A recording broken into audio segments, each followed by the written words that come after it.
Hello friends, operator Starsky with a daily update from Kyiv, Ukraine. Today is day 467 since the Russians made a lethal mistake of attacking Ukraine. In the past 24 hours, more than 400 Russians were eliminated in Ukraine, as well as 11 tanks and 13 artillery systems. 4 cruise missiles and 14 drones were intercepted.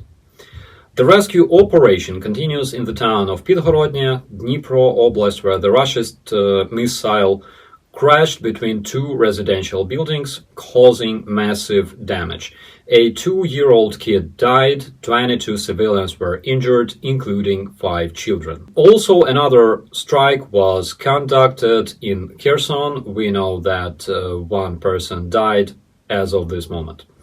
In the upcoming days, we won't be talking much about the situation on the front lines in Ukraine in details, because the armed forces of Ukraine are working very hard to cancel the unwanted Russian presence in our beautiful country, but there's still a lot of exciting topics to discuss. Yesterday, the Russian terrorists of the so-called Wagner Group captured a Russian colonel, commander of the Russian 72nd Brigade.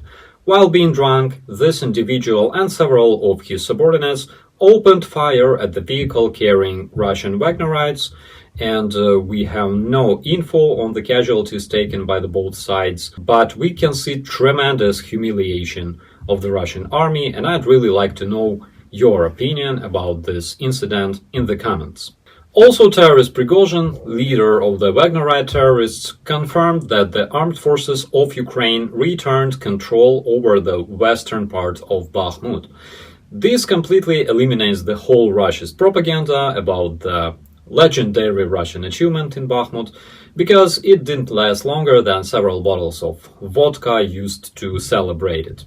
Meanwhile, in the Russian town of Shebekino, Belgorod Oblast, the offensive operation of the Russian freedom fighters continues for already 5 days. The partisans took partial control over the outskirts of Shebekino and managed to capture numerous Russian prisoners. They contacted the Russian governor Gladkov and offered him to personally pick up the prisoners, but Gladkov refused. Previously, Governor Gladkov was awarded with a medal for bravery, and it really seems that the award was given to a wrong person. Iranian Il-76 landed in Russia yesterday, bringing a military cargo. Apparently, new Shahed drones were delivered to the Russian terrorists, and tonight we'll see another attempt by the Russians to murder the Ukrainian children.